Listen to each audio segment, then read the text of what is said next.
जादुई तीन घड़े। हीरापुर नाम के गांव में शांता नाम की एक बूढ़ी औरत अपनी पोती राधा के साथ रहा करती थी। राधा 10 साल की थी तभी उसके माता पिता गुजर गए थे। तभी से शांता उसकी अच्छी तरह से देखभाल किया करती थी। शांता की उम्र बढ़ जाने के कारण उससे अब ज्यादा काम नहीं होता था। फिर भी अपनी पोती के पढ़ाई के लिए शांता काम किया करती थी। एक दिन शांता राधा से, राधा थोड़ा पानी तो लाना। ये लो दादी पानी। क्या हुआ दादी, तुम बड़ी थकी हुई लग रही हो। बिटिया, अब बुढ़ापे की वजह से बहुत थकान महसूस होती है। अब मुझसे काम नहीं होता। दादी, मैं बड़ी बन के जब डॉक्टर बनूंगी तो मैं तुम्हें कुछ भी काम नहीं करने दूंगी, तब तुम आराम करना। शांता उसकी बातों पर हंसती है और राधा को गले लगाकर कहती है, तू बड़ी बन के जब डॉक्टर बन जाएगी तब गरीबों की खूब सेवा करना। हाँ दादी। ऐसे ही राधा और शांता के दिन आराम से बीत रहे थे। तभी एक दिन शांता की तबीयत बहुत खराब हो गई। शांता को बहुत तेज बुखार होने के कारण उसे बिस्तर से उठा ही नहीं जाता था। उसकी ये हालत देख राधा शांता से, दादी, आपको कितना बुखार है, आप ये दवाई लो और आराम करो। काम पर कौन जाएगा राधा, मुझे उठने दो। दादी, मैं सोच रही हूँ कि आज से मैं आपका काम करने जाया करूँगी। राधा, तुम इतना सारा काम कैसे करोगी? तुम्हें तो सारे काम भी नहीं आते। दादी, मैं सब काम कर लूँगी, आप चिंता मत करो। ठीक है राधा। अगले दिन राधा काम करने के लिए चली जाती है। तभी राधा मालकिन से, मालकिन, आज से मेरी दादी की जगह मैं काम करने आया करूँगी। ठीक है, आज से तुम काम शुरू कर दो। जी मालकिन, मुझे क्या काम करना पड़ेगा? तुम्हें कपड़े, बर्तन, झाड़ू लगाना, ये सब काम करने पड़ेंगे। सब काम अच्छी तरह से करना। जी मालकिन। ऐसा कहकर राधा काम करने लग जाती है। घर का सारा काम करते करते वो बहुत थक जाती है। सारा काम खत्म हो जाने के बाद मालकिन उसके हाथ में 100 रुपए की नोट रखती है और कहती है, राधा, ये लो आज के तुम्हारे काम के पैसे। मालकिन, इतने ही? दादी को तो आप ज्यादा पैसे देती थी। क्योंकि तुम्हारी दादी काम भी उतना साफ सुथरा किया करती थी, इसीलिए तुम्हें इतने ही रुपए मिले। राधा चुपचाप वहां से पैसे लेकर चली जाती है। राधा हर रोज अपना काम करके बहुत थक जाया करती थी। थकावट की वजह से राधा की पढ़ाई भी नहीं हुआ करती थी। ये सब देख दादी बहुत दुखी होती थी। एक दिन राधा काम खत्म करके घर जा रही थी। तभी उसे चक्कर आने की वजह से राधा एक पेड़ के नीचे बैठ गई। उस रास्ते से बहुत लोग आ जा रहे थे। एक बूढ़ा आदमी उसके पास आकर राधा से पूछता है, क्या हुआ बेटी, तुम्हारी तबीयत तो ठीक है ना? तुम अकेली इस पेड़ के नीचे बैठी हो? राधा उस बूढ़े आदमी को देखकर कहती है, मैं ठीक हूँ बाबा, थोड़ी चक्कर आ रही थी इसीलिए मैं यहाँ बैठ गई। बूढ़े आदमी ने अपने पास के घड़े से थोड़ा पानी राधा को पीने के लिए दिया। राधा ने घड़े में से पानी पी लिया और उसे कहने लगी, धन्यवाद बाबा, अब मुझे अच्छा लग रहा है। बेटी, ये घड़ा तुम रख लो, ये तुम्हारी बहुत सहायता करेगा। ये घड़ा मेरी क्या सहायता करेगा बाबा?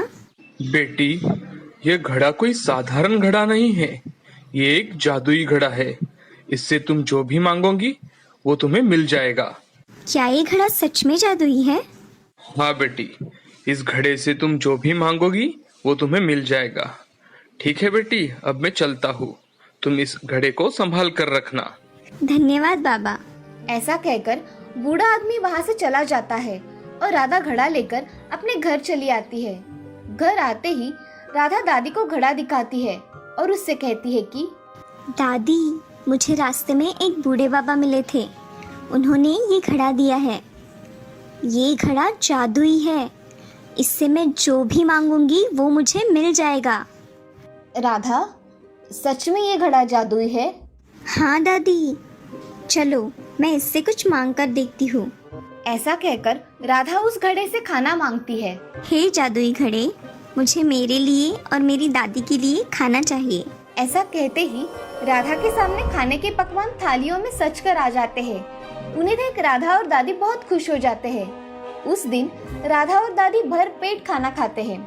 और रात के समय उस घड़े के पास राधा जाकर, हे जादुई घड़े, मुझे इस जादुई घड़े जैसे और 2 जादुई घड़े चाहिए जो हमारी इच्छा पूरी करे। ऐसा कहकर राधा सो जाती है। सुबह उठकर राधा जब देखती है तो उसके सामने जादू के 3 घड़े थे। एक घड़े में सोना, दूसरे घड़े में चांदी के सिक्के और तीसरा घड़ा मोतियों से भरा हुआ था। ये सब देख राधा बहुत खुश हो जाती है और उस दिन से राधा ने बाहर काम करना छोड़ दिया। अपनी दादी के साथ राधा अब खुशी खुशी रहा करती थी। राधा अब पढ़ाई बहुत मन लगाकर किया करती थी और गरीबों की सहायता भी किया करती थी। इस कहानी से हमें ये सीख मिलती है कि जिंदगी में कितनी भी कठिन परिस्थिति क्यों ना आए, हमें उस परिस्थिति का डटकर सामना करना चाहिए। श्यामपुर नाम के नगर में रमा नाम की एक औरत रहा करती थी। वो बहुत ही दयालु किस्म की थी। उसके पड़ोस में सुधा नाम की औरत रहा करती थी। उसका स्वभाव भी बहुत सरल था। उन दोनों में गहरी दोस्ती थी। वो दोनों कुछ न कुछ कारण से एक दूसरे से मिला करती थी। वो एक दूसरे से बहुत अच्छा व्यवहार किया करती थी। बाजार में अगर जाना हो तो दोनों साथ में ही जाया करती थी। दोनों एक दूसरे की अच्छी सहेलियां थी। रमा का पति सुमेध बैंक में मैनेजर था और सुधा का पति संदीप एक प्राइवेट कंपनी में मैनेजर की पोस्ट पर था। दोनों भी अच्छे पड़ोसी थे। एक दिन रमा सुधा से, सुधा कहाँ हो? मैं यहाँ हूँ रमा, क्या कह रही हो? सुधा, मैं बाजार जाने वाली हूँ, तुम भी मेरे साथ बाजार आओगी? रमा, मुझे भी थोड़ी सब्जियाँ लानी है, मैं भी आऊँगी तुम्हारे साथ। कब जाना है? शाम के समय बाजार जाकर आएंगे। ठीक है। चलो फिर मैं चलती हूँ, शाम को मिलते हैं। ऐसा कहकर रमा अपने घर चली जाती है और सुधा अपना काम करने में व्यस्त हो जाती है। अब शाम को दोनों भी साथ में बाजार चली जाती है और दोनों सब्जियां खरीदकर घर चली आती है। अब एक दिन सुधा की बच्ची श्वेता को बहुत तेज बुखार आता है तो सुधा उसे अस्पताल में लेकर चली जाती है। अस्पताल में जाते ही श्वेता का इलाज शुरू हो जाता है। सुधा डॉक्टर से, डॉक्टर साहब, मेरी बच्ची को क्या हुआ है? इसे इतना तेज बुखार क्यों आया है? जरा देखिए ना। मुझे चेक करने दीजिए। डॉक्टर श्वेता को चेक करते हैं और बताते हैं कि मैडम, इसे तेज बुखार होने के कारण हमें इसे एडमिट करना पड़ेगा, तभी हम इसका अच्छे से इलाज कर पाएंगे और इनकी तबीयत में सुधार ला पाएंगे। ठीक है डॉक्टर, मैं इसे एडमिट करवा देती हूँ। ऐसा कहकर सुधा श्वेता को एडमिट करवा देती है और बाहर अपने पति के साथ इंतजार करती है। अब कुछ समय में रमा भी सुधा की बच्ची को देखने चली आती है। तभी रमा सुधा से, सुधा, अब कैसी तबीयत है श्वेता की? मुझे जैसे ही पता चला मैं यहाँ चली आई। रमा, डॉक्टर ने कहा है कि उसे एडमिट करवा दीजिए, तभी उसके तबीयत में सुधार आ जाएगा। श्वेता को अब एडमिट करवाया है तो तुम यहीं रुको, मैं तुम दोनों का टिफिन लेकर आती हूँ। अरे रमा, रहने दो, मैं घर आकर बनवा लूँगी। अरे मैं अभी थोड़ी देर में बनवा के लाती हूँ, तुम यहीं रुको श्वेता के साथ।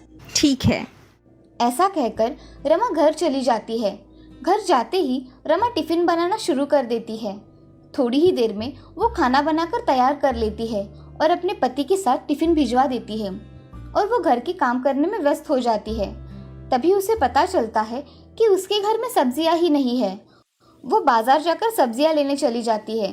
तभी बाजार में एक बूढ़ी औरत मटर बेच रही थी।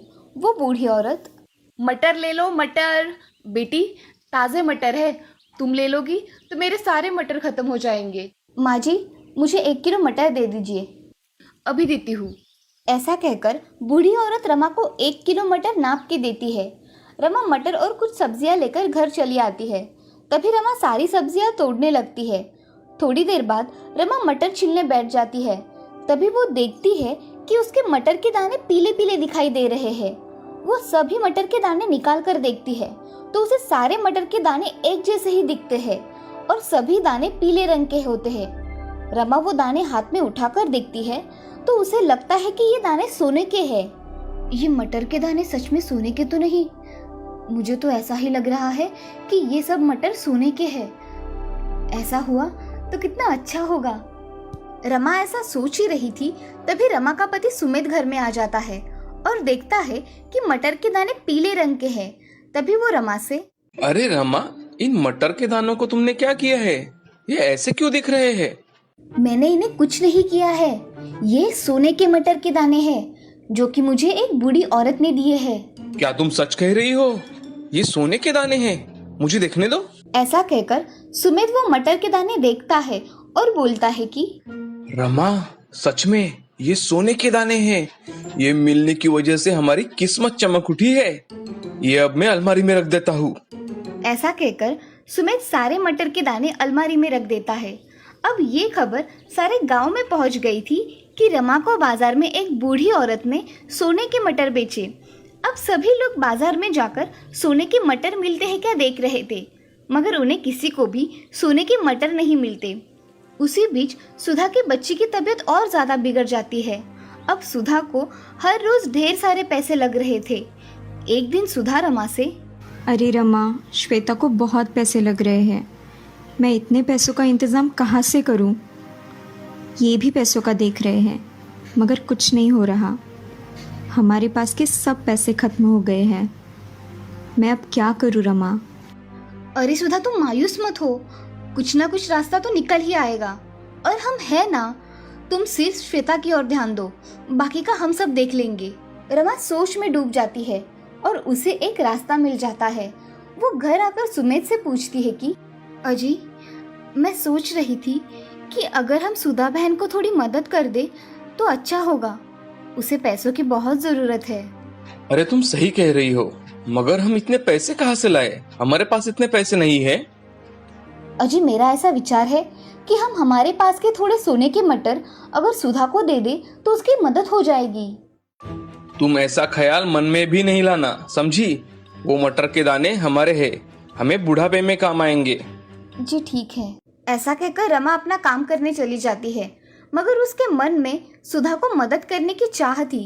रमा मन ही मन कुछ सोचने लगती है। तभी उसके दिमाग में एक अच्छी कल्पना आती है। रमा खुद से ही, अगर मैं इस मटर के दाने को सुनहरा कलर दूं तो असली और नकली का फर्क ही नहीं पता चल पाएगा और सुधा की मदद भी हो जाएगी। ऐसा मन में सोचकर रमा बाजार चली जाती है और वहां से कलर खरीद लाती है। घर आकर उन सोने के मटर में से कुछ दाने निकालकर उसमें हरे मटर के दाने सुनहरे रंग के करके उस सोने के मटर में डाल देती है और कुछ सोने के मटर निकालकर अपने बैग में भर लेती है और टिफिन लेकर अस्पताल में चली जाती है। अस्पताल में जाकर रमा सुधा से, अरे सुधा, मैंने तुम्हारे लिए टिफिन लाया है, तुम सब खाना खा लो। और ये लो सोने के मटर के दाने, इससे तुम श्वेता का इलाज करवा सकती हो। अब तुम्हारा टेंशन भी खत्म हो जाएगा। अरे रमा, ये करने की कोई ज़रूरत नहीं थी। मैंने कुछ ना कुछ इंतज़ाम कर लिया होता। तुमने खामखा खुद को तकलीफ दी। अरे सुधा, दोस्त ऐसे समय में ही तो काम आते हैं। अब तुम कुछ मत कहो, ये सोने के मटर ले लो और श्वेता का अच्छी तरह से इलाज करवा लो।